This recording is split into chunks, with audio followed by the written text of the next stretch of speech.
Hey friends, if you wish to fix the WerFault.exe error on Windows 11, then please watch this video. I will guide you through the process. So the first solution will be an SFC scan. Search for command prompt in the Windows search bar and click on Run as Administrator in the right pane. Type the command sfc /scan now and hit enter to invoke the SFC scan.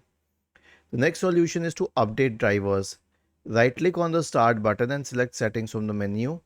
Go to the Windows Update tab on the list on the left hand side. In the right pane, select Advanced Options, select Optional Features, expand driver updates, check whatever update is available, click on Download and install any other update that is available.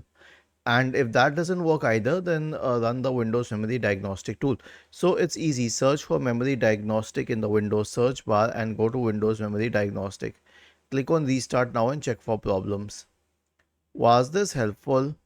If yes, then please subscribe to the channel. If not, then let us know in the comment section of the video on how we could help you further. Thank you for watching this video and have a nice day.